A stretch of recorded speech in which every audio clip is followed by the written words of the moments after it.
जो समय की चाल हैं, अपने भक्तों की ढाल हैं। पल में बदल दे सृष्टि को, वो मेरा महाकाल हैं। हर हर महादेव मित्रों, स्वागत है आप सभी का आपके अपने धार्मिक चैनल धार्मिक शांति मार्ग पर। मित्रों, चिड़िया की शिव भक्ति की और चिड़िया वाली बूढ़ी माँ की कहानी हम आप सभी को सुनाने वाले हैं। मित्रों, चिड़िया वाली बूढ़ी माता मंदिर जो कि गुजरात में स्थित है, यह एक सच्ची कहानी है। दोस्तों, कौन है यह चिड़िया वाली पूर्णिमा, क्या है चिड़िया की कहानी? आइए जानते हैं इस कहानी के माध्यम से, इस कथा के माध्यम से। एक बात और दोस्तों, अगर आप यह कहानी सुन रहे हैं तो पूरा सुनिए, इस कथा को आधा अधूरा छोड़कर जाने की गलती मत करिएगा, क्योंकि ये बहुत ही पवित्र कथा है। इसलिए इस कथा को पूरा सुनिए, भोलेनाथ का अनादर ना करें। इससे पहले कि हम कहानी को शुरू करें, आप हमारे चैनल को सब्सक्राइब कर वीडियो को लाइक जरूर कीजिएगा और आपके प्यार भरे अच्छे अच्छे कमेंट करिएगा।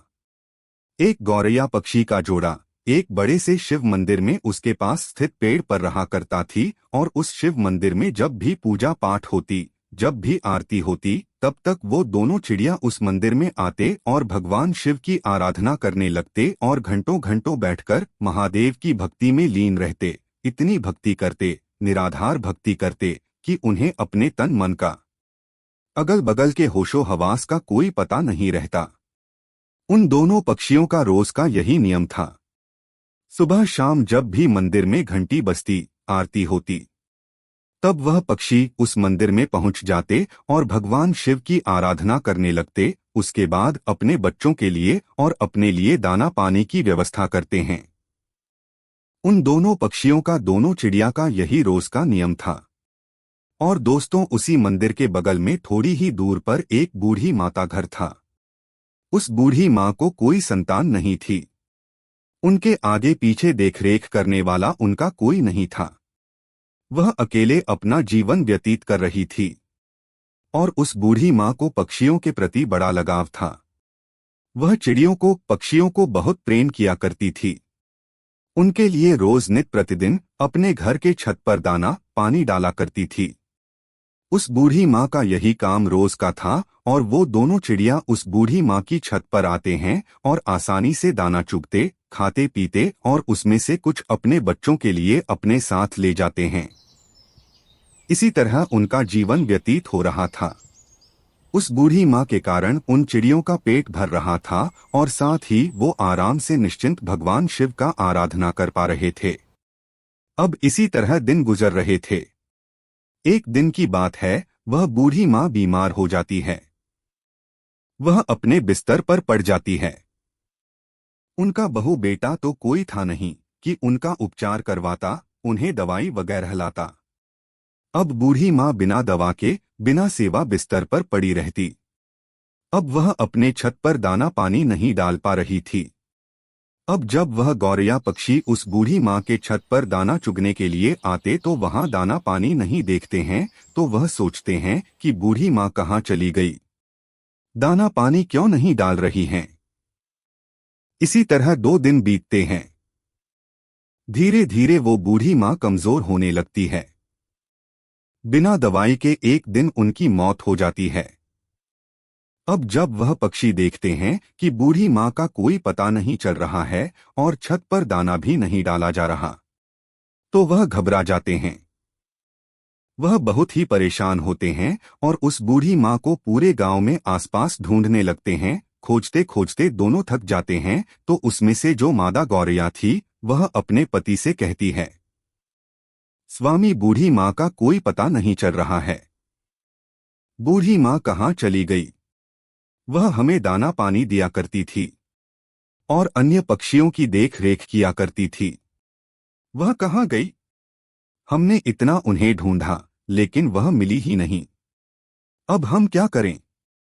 उस गौरैया का पति कहता है कि प्रिय, हमने हर जगह बूढ़ी माँ को तलाश किया, बूढ़ी माँ कहीं नहीं मिली। एक जगह हमने उन्हें नहीं देखा, उनके खुद के घर में। हमें उनके खुद के घर में जाकर देखना चाहिए। शायद वह बीमार तो नहीं है। अब यह कहने के बाद वह गौरैया पक्षी बूढ़ी माँ के घर चले जाते हैं।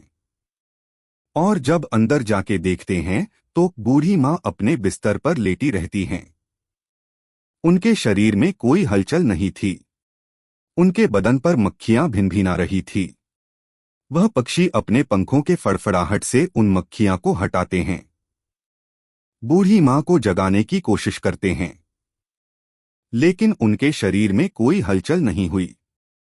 अब गौरैया का पति कहता है कि बूढ़ी माँ अब इस दुनिया में नहीं रही, उनकी मृत्यु हो चुकी है। यह देखने के बाद दोनों पक्षी बहुत ही निराश, बहुत ही उदास होते हैं। उन्हें बड़ा ही दुख होता है। अब उन्हें दाना चुगने के लिए दूर दूर जाना पड़ता था। अब इसी तरह शाम हो जाती है। शाम को जब मंदिर का घंटा बजता है और भगवान शिव की आरती होने लगती है, तब वो दोनों पक्षी उस मंदिर में पहुंचते हैं और एक पैर पर खड़े होकर भगवान शिव की निराधार भक्ति करने लगते हैं। उनका जप करने लगते हैं। 1 घंटा बीतता है, 2 घंटा बीतता है। इसी तरह बहुत लंबा समय बीत जाता है। वे बिना खाए पिए लगातार महादेव की भक्ति करते रहते हैं। ऐसे करते करते 1 महीना बीत जाता है। उन पक्षियों ने महादेव की भक्ति करना छोड़ा नहीं, महादेव की भक्ति करते रहें। यह चीज देखकर महादेव भोलेनाथ बड़े ही प्रसन्न होते हैं और उन पक्षियों को दर्शन देते हैं और कहते हैं कि है गौरैया, तुम्हें क्या चाहिए? तुम जो मांगोगे मैं वह दूंगा। मैं तुम्हारी भक्ति से, इस अखंड भक्ति से बड़ा ही प्रसन्न हूँ। छोटी सी जान होते हुए तुमने अपनी क्षमता से बाहर भक्ति की है, इसलिए मैं बहुत ज्यादा प्रसन्न हूँ। तुम जो मांगो वह मैं तुम्हें दूंगा। तब गौरैया ने कहा कि प्रभु, हमें कुछ नहीं चाहिए, हमें बस एक चीज चाहिए। आप हमारी उस बूढ़ी माँ को, उस पुण्य आत्मा को फिर से हमें लौटा दीजिए, उन्हें जीवित कर दीजिए। बस हमें यही चाहिए। भोलेनाथ ने कहा कि है पक्षियों, यह सृष्टि का नियम है। अगर जो मर जाता है वह कैसे जीवित हो सकता है? मैं सृष्टि के चक्र में कैसे बाधा बन सकता हूं? तुम और कुछ मांग लो। तब उस चिड़िया ने कहा, नहीं भोलेनाथ, हमें कुछ नहीं चाहिए। हमें बस हमारी बूढ़ी माँ चाहिए और कुछ नहीं। आप हमें बूढ़ी माँ वापस कर दीजिए। तब भोलेनाथ ने कहा, पक्षियों, अब बूढ़ी माँ का शरीर गल चुका है, उसमें से कीड़े निकलने लगे हैं। उनका शरीर क्षत विक्षत हो गया है।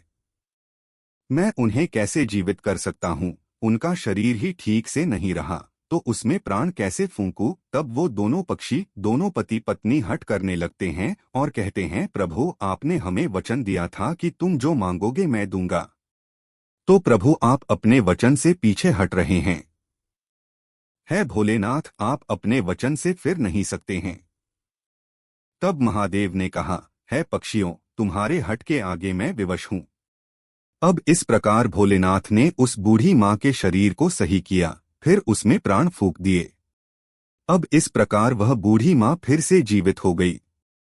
अब अपने सामने भगवान भोलेनाथ को देखकर वह बूढ़ी माँ भाव विभोर हो जाती है, बड़ी ही प्रसन्न होती है। कहती है प्रभु, मेरे कई जन्मों के पाप आपके दर्शन मात्र से कट गए।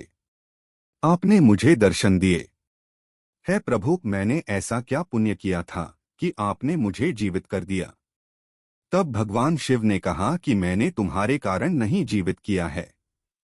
मैंने तो तुम्हें उन दोनों पक्षियों के लिए जीवित किया है। उन दोनों पक्षियों ने मेरी निराधार भक्ति की, दिन रात बिना अन्न पानी ग्रहण किए मेरी पूजा की, एक पैर पर खड़ा होकर मेरा आराधना की। इसी कारण मैंने उन्हें आशीर्वाद दिया। उन्हीं की वजह से तुम आज जीवित हो, इस धरती पर हो। वह पक्षी कोई और नहीं जो तुम्हारे छत पर, जो गौरैया पक्षी का जोड़ा, जो रोज दाने चुगने आता है, वही है। अब उस बूढ़ी माँ ने भगवान भोलेनाथ को धन्यवाद दिया और प्रणाम किया और फिर भोलेनाथ वहां से अंतर्ध्यान हो गए। फिर वह बूढ़ी माँ फिर से अपनी छत पर दाने डालने लगी, पानी रखने लगी और वह पक्षी, वह गौरैया पक्षी का जोड़ा उस माँ के छत पर आते हैं और पानी पीते, दाना चूगते। तब उस बूढ़ी माँ ने उन पक्षियों से कहा कि तुमने मुझे जीवन दान दिया है, मेरे लिए भगवान भोलेनाथ की आराधना की, अपने लिए न मांगकर मेरे लिए मांगा है। पक्षियों में यह चाहती हूँ कि तुम मेरे घर पर बसो, तुम मेरे घर पर ही वास करो और मेरे आंखों के सामने रहो। वह दोनों पक्षी उस बूढ़ी माँ की बात को स्वीकार करते हैं और उस बूढ़ी माँ के घर आकर रहने लगते हैं। इसी प्रकार दिन बीतने लगते हैं और उस बूढ़ी माँ की चर्चा गांव गांव में फैलने लगती है, दूर दराज तक फैलने लगती है कि एक बूढ़ी माँ है जो मर कर भी जीवित हो गई और उनमें अजीब सी शक्ति आ गई है। अब इसी तरह उस बूढ़ी माँ के पास धीरे धीरे करके एक एक लोग जिनको कोई दुख रोग होता उनके पास आता और अपना कारण बताता। वह बूढ़ी माँ भगवान भोलेनाथ के नाम पर पूजा पाठ कर दिया करती। तब उन लोगों का दुख दूर हो जाया करता। धीरे धीरे लोग ठीक होने लगे। अब उस बूढ़ी माँ की ख्याति दूर दूर तक फैलने लगी और दूर दूर से लोग उस बूढ़ी माँ के पास अपना इलाज कराने, अपने तकलीफों को दूर करने के लिए आया करते। अब इसी प्रकार बहुत दिन हो जाते हैं और वह बूढ़ी माँ जीवित उसी स्थान पर अपने उसी घर में समाधि ले लेती हैं। आज उसी समाधि स्थल पर उस बूढ़ी माँ का एक भव्य मंदिर है। वह मंदिर गुजरात में स्थित है। वह मंदिर चिड़िया वाली बूढ़ी माँ के नाम से जाना जाता है। उस मंदिर पर आपको पक्षी का जोड़ा हमेशा देखने को मिलेगा और दोस्तों उस मंदिर की बहुत दूर तक ख्याति है। लोग कहते हैं किसी को भी कोई तकलीफ रहती है, कोई शारीरिक कष्ट रहता है, कोई रोग रहता है, तो वहां जाने पर, भक्ति करने पर, पूजा पाठ करने पर वह तकलीफ, वह रोग ठीक हो जाता है।